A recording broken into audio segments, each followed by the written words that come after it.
guess what? It's time for another prediction video. And up today, Florida State.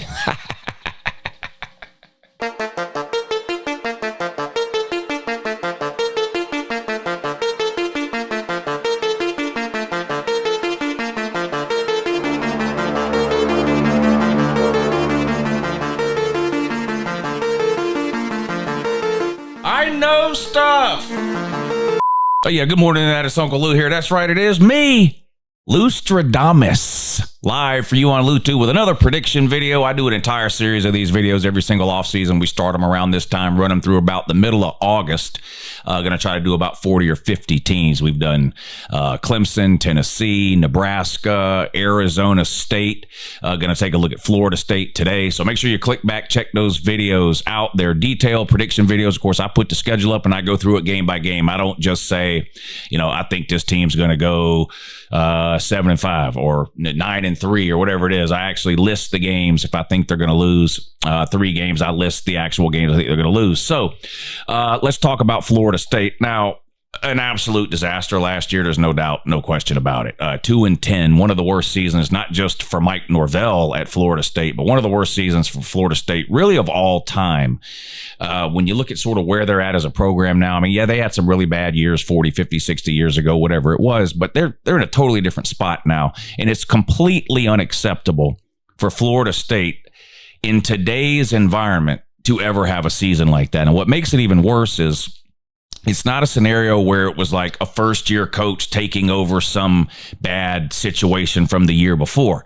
It was Mike Norvell in year 5 at Florida State. So whatever situation Florida State found themselves in last season was the fault of Mike Norvell. It was his 5th year there. He's had 3 losing seasons in 5 years. He had the one really good season where they went 12-0 in the regular season, won the ACC championship game to get 13-0, and then lost in the Orange Bowl by 60 points.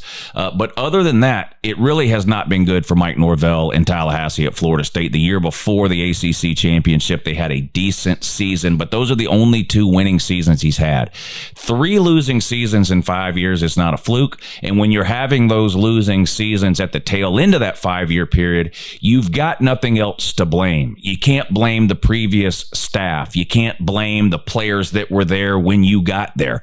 There are no players that are there when Mike Norvell got there. He sort of made a habit of using the portal.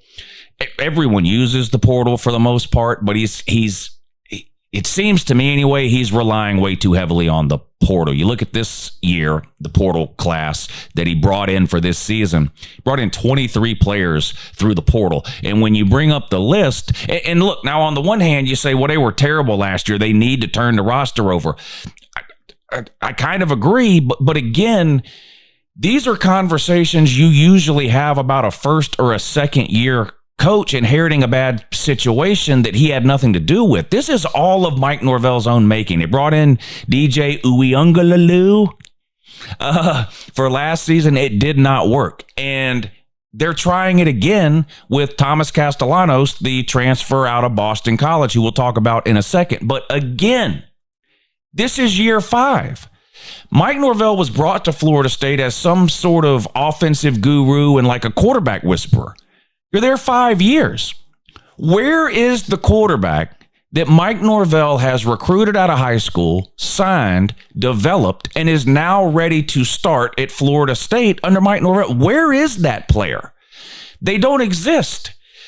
Jordan Travis was a good quarterback. It's been an absolute disaster for Florida State and Mike Norvell at the quarterback position outside of that over the 5-year period. And then last year, it just fell flat everywhere. They had a decent defense last year.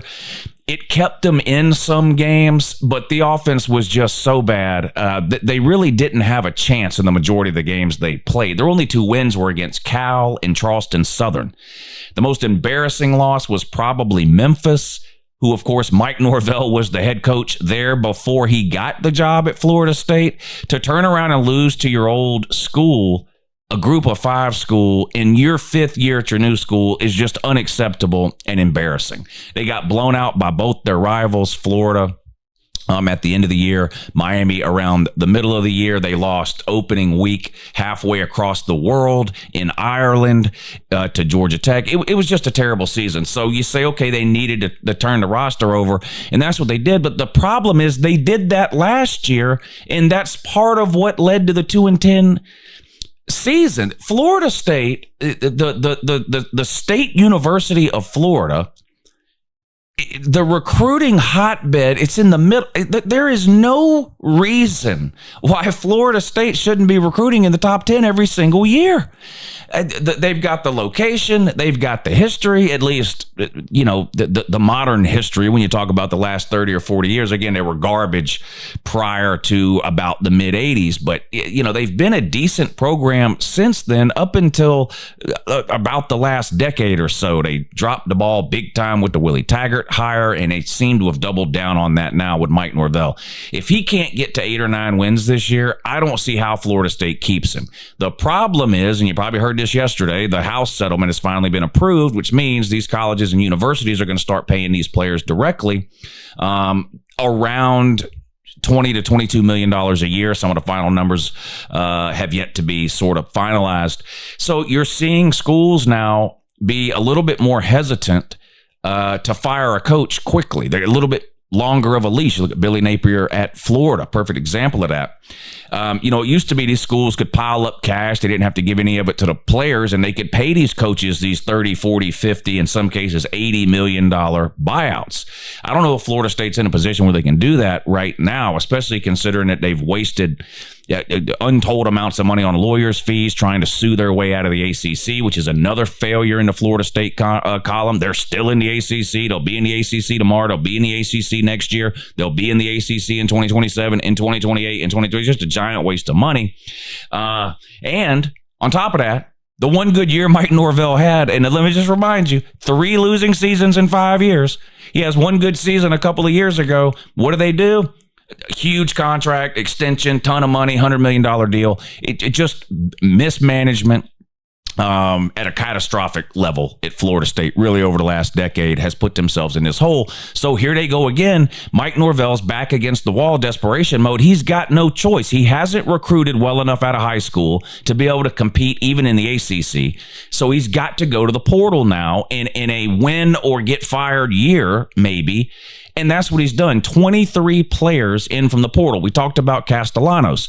Now, he was good 2 years ago in 2023. Last year, not really. He threw for like 12 or 1,300 yards. He ran for 100 yards. Now, he only played in 8 games, but still, that's the caliber of quarterback you're going to get in the portal to save your program and your job? I don't understand it. And it's not just quarterback. They got linebackers out of the portal, edge rushers, offensive tackles, defensive linemen, tight ends, wide receivers, interior offensive linemen, more linebackers, more defensive linemen, another wide receiver, offensive tackle, cornerback, safety, running back. They literally went out and got an entire team out of the portal. And again, I get it on the one hand because obviously the players you had last year are terrible, but you have a 5th-year head coach. If the players are terrible, that's his damn fault. It's just really, really bad. But anyway, so enough about last year with Florida State. You see what they're working with this year in terms of the roster. Let's talk about the odds that Florida State has this season, according to the Vegas numbers, the people that actually put money on these types of things. Well, Florida State is picked to finish 8th in the SEC, according to the latest Vegas odds. There are 7 teams with better odds to win the ACC than Florida State, including juggernauts like Duke, North Carolina with first-year head coach Bill Belichick, who I don't think has a clue what he's doing, Georgia Tech, and then obviously sort of the 4 front runners, SMU, Louisville, Miami, and Clemson. Now, the good news is if you take a look at the schedule over here, you might have noticed this already, Florida State only plays 2 of the teams ahead of them in terms of the odds to win the ACC. They play the top 2. They play Clemson and they play Miami. They do not play Louisville. They do not play SMU. They do not play Georgia Tech. They do not play North Carolina, and they do not play Duke. So the schedule is very manageable in a normal sort of year circumstance situation, your sort of average Florida State team, even over the last 10 years when they haven't been great, this is the kind of schedule you would look at and go, well, your average Florida State team's going to win 9-10 games, possibly more if they, pull off a big win against Clemson or Miami. I'm going to go through the schedule here now. I don't think that's the case at all. I think Florida State will struggle to get bowl eligible. I don't see any way imaginable they have a season as bad as they did last year. They're the only team in history that I'm aware of that has lost 11 more games than they lost the year before. In other words, they won 13 games in 2023. They only won 2 games in 2024. That's a difference of 11 wins there. As far back as I can find, I've never seen a team get 11 games worse over the course of one offseason. So Mike Norvell setting records that you don't want to be setting down there in Tallahassee. But anyway, let's go through the 2025 schedule. I'm going to do my best to give you a winner and a loser for every single week. Again, admittedly, I'm not very high on Florida State. I don't think very many people are. I do not think they will be as bad as they were last year, just because I honestly don't think it's possible. But I don't think they're winning 10-plus games or competing for the ACC either. So let's sort of see where we land here. Let's go through this schedule. They start out with Alabama. That's a giant loss. Florida State's never beat Alabama. Now, I take that back. Florida State has beat Alabama. They don't have any wins against Alabama is maybe the way I should put it. Now, if you look down in the comment section right now, you will see Florida State fans crying and saying they do have a win against Bama. They beat Bama 15 years ago or whatever it was. Well, you got caught cheating and you vacated those wins. I didn't take those wins away from you. It's not my fault. Don't get mad at me. My advice would be, don't cheat. You had players taking music classes that didn't exist or whatever it was. You had to vacate basically a year and a half's worth of wins from football. You vacated like a track and field championship, a bunch of basketball and baseball wins. It was just an athletic department-wide scam that you were running down there, and you got caught. So you vacated the wins. So here it is right here. If I pull up the official record between Florida State and Alabama, there ain't no wins there for Florida State. So you've never beat them. And that's not going to change this year. If you look down in the comments, you'll see the Florida State fans crying about that. But hey, again, I didn't cheat. I didn't take your wins away, but they're gone. You no longer have them. So that win against Alabama doesn't exist. You're not getting one this season either. It is a home game for Florida State. I expect the environment to be good. Florida State fans are diehard fans, and, as upset as they are with what happened last season, with this being game 1 and Alabama coming to town, I would expect the crowd to show up and be loud, but I don't think it's going to be enough. I think Alabama's going to be a better team overall in 2025 than they were in 2024. Don't know what their record will end up being, but I think Jalen Milroe at quarterback actually held them back last year in terms of the type of offense that Kalen DeBoer wants to run. I think they're going to have a really good defense. I think Alabama's got the best wide receiver group in the SEC, maybe one of the best 5 in the country. And, they got a new quarterback, so we'll see what happens there. But there's just not a scenario I can envision where Florida State wins this game in week 1 against Alabama. I've got FSU starting 0-1. East Texas A&M Lions. Boy, you picked a good year to schedule this one. You will beat them. Unlike last year, I don't think you're losing to any lower classification schools in 2025. You're 1-1. Then you have your first bye week. Comes a little early in the year, in between East Texas and Kent State. Not sure what, I know a lot of times bye weeks are out of the school's hands. It depends on some of the scheduling arrangements that are made, but you'd like to have this bye week maybe after Kent State before you start the ACC games, or even after the Virginia game, maybe before Miami. But it is what it is. You have an off week after 2 games on September 13th, and then I think you'll beat Kent State at home. Didn't Nick Saban, I believe, played at Kent State? Anyway, you'll beat them. You'll be 2-1. And then the ACC schedule starts, and let's see what you're going to do here. On the road at Virginia. Now, the good news, I think Virginia might be worse than Florida State. I am so off the train, if there ever was one, with either of the Virginia teams. I can't understand for the life of me why there's not a team in Virginia that consistently that can consistently be good. Whether that's Virginia or Virginia Tech, I would lean more towards Virginia Tech, but it's just mind-boggling to me that Virginia and Virginia Tech both have been so bad for as long as they have. Even though it's on the road, first road game for Florida State this year, I think you'll get a win on the road at Virginia. But then you come back home and you have to play Miami, and you're going to get the soul beat out of you again. I'm sorry, Miami's a way better team. They're a way better program right now. They're much better coached, and they have a ton more talent. Now, Miami utilizes the portal, but they utilize the portal the way teams that recruit at an elite level utilize the portal. They use it to plug a hole or two here or there. They don't use it to build their roster, which is what Florida State is doing. Say what you want about Mario Cristobal, and he's had some in-game coaching issues. There's no doubt about it. And I know all the joke, Miami's never won the ACC. They've been in there 20-something years. They've never won it. I believe me, it's hilarious to me too. But not as funny as the fact that you're about to take a beating to them for the second year in a row. They've got to transfer a quarterback of their own, Carson Beck, but this just in, he's so much better than Castellanos, it can't be quantified. Unlike Castellanos, who threw for 12 or 1,300 yards last year, Carson Beck threw for over 3,000 again, 3,500 I think it was. Carson Beck's got 2 of the top 5 passing seasons in Georgia history, and that's against SEC defenses week in and week out. Whatever you think about Carson Beck, love him, hate him, or feel indifferent, if he can get back from that elbow surgery, he's going to put up video game numbers against ACC defenses, including in this game against what I think is going to be another pretty bad Florida State team. You're going to lose again to Miami.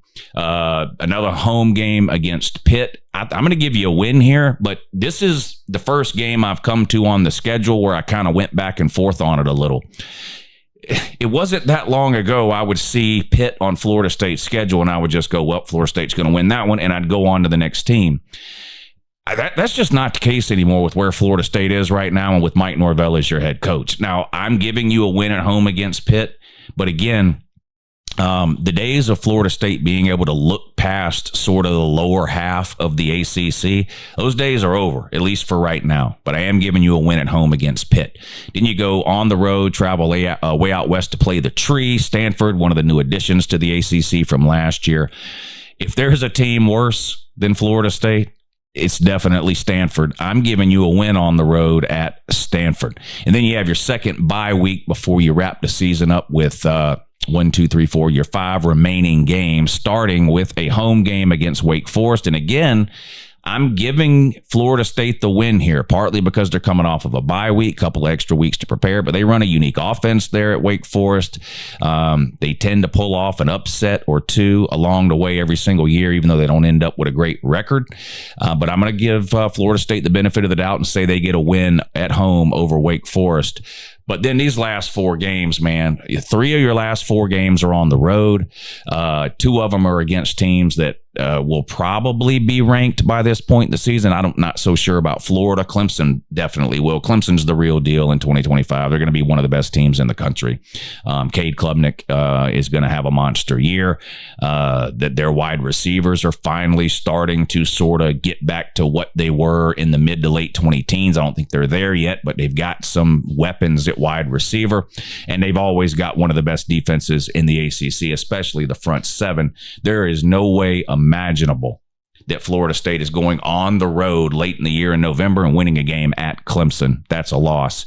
You better beat Virginia Tech the next week at home. And I'm going to give you a win against Virginia Tech the next week at home. But like that game against Pitt, I think this is very tricky. Very, very tricky. I'm giving Florida State the benefit of the doubt, but I wouldn't be shocked if they dropped that game to Virginia Tech. And then you close out your season with back-to-back road games against NC State and in-state rival Florida. I think you're going to lose to NC State. I don't think NC State's very good. I don't. They might be worse than Florida State. But when teams are bad like that, you just don't know what you're going to get from week to week. And a road game here right before your in-state rival game, Florida, maybe you get caught looking ahead, whatever the case. I'm giving you a loss at NC State, and I think Florida beats you for the second year in a row, and that's embarrassing. Now, losing to Miami, I understand as a Florida State fan, losing to Miami is probably embarrassing. You don't ever want to lose to Miami, to your primary rival. I don't know. You tell me if you're a Florida State. I consider Miami to be Florida State's primary rival, and Florida to be sort of the 1B or secondary rival. You tell me how you feel if you're a Florida State fan. But the reality is Miami is a pretty good team and has been a pretty good team under Mario Cristobal, particularly last year, and I think they're going to be pretty good again this year. So if you take sort of the embarrassing rivalry aspect out of losing to Miami, there's really no shame in losing that game. Miami's a better team. You're going to lose to a better team with a better coaching staff that's recruited better, all those kinds of things. You don't really have any of those excuses when it comes to getting your ass beat by Florida. Billy Napier doesn't have any idea what he's doing. We're coming up on the middle of June. Florida's rated somewhere in the 60s when it comes to recruiting for next year. They're not knocking it out of the park there, and they haven't been in any of his years there. Mike Norvell, 3 losing seasons in 5 years. Billy Napier's got 2 losing seasons in 3 years. The best season he's ever had is 7-5. And the reason he got to 7-5 last year is because he beat you to close out the season, or he would have been 6-6. But in any case, they are further along than Florida State right now, and they've got a more proven, I think, better commodity at quarterback in DJ Lagway if he can stay healthy. And that's a big caveat you have to throw in there when you're talking about Florida in any of their games, particularly late in the season. None of us like to see injuries in college football. I certainly don't. I want everybody to be 100% healthy all the time. But the reality is we all know injuries happen. And although DJ Lagway was a true freshman last year, so we don't have a lot of track record to go off of, he seems to have suffered from a lot of injury problems in his short time at Florida, both last season and into the offseason, where he wasn't even able to participate in spring practices, at least not fully. He just started throwing the football a few weeks ago, was unable to throw passes at all during the spring. But if he stays healthy, I don't see any chance at all Florida State goes into Gainesville, a road game, and beats Florida. So if I go back and add that up, that's a loss to Alabama, a loss to Miami, a loss to Clemson, a loss to NC State, and a loss to Florida. I've got Florida State at 7-5. Now, again, in any random year between now and 1985, if somebody told me Florida State was going 7-5, I'd take the over. I'd say you're out of your mind. They'll win 8 games in their sleep. That's not the situation or the case right now at Florida State. They're down bad, as the kids say. And although I do think they will more than triple their win total from last year, which was 2. If they tripled it, it would be 6. I've got them at 7-5. So even though I think they're going to more than triple their win total from last year, which may be more of a curse than a blessing, honestly, I've got Florida State at 7-5. Now, what do y'all think? I'll ask the Florida State fans and everyone else. If Florida State goes 7-5, what should happen with Mike Norvell? Now, let's set aside his buyout for a second and whether or not Florida State, who's been digging pennies out of the couch cushions to pay lawyers over the last few years, let's forget for a second whether or not they can afford the buyout. Just given, let's say they go 7-5, you would now have 6 years of Mike Norvell to judge. If they go 7-5, he would have 3 losing seasons in 6 years. One of those winning seasons would be this season, and that would only be 7-5. No playoff appearances, no playoff wins, 1 ACC title. Would you keep him? Or would it be time to make a change? I don't know. I think if they go any worse than 7-5, he is almost certainly to be fired if they can afford it. I think 7-5, it sort of could go either way type of thing. You know, if they lose to Florida by 7 at the end of the year to finish 7-5, maybe they keep him. If they lose to Florida by 30 at the end of the year to finish 7-5, maybe they fire him out of pure embarrassment. I don't know. Anyway, those are my thoughts on Florida State. Be sure and let me know down below where I'm wrong. Hit the thumbs up, subscribe to the channel if you're new. Have a good morning.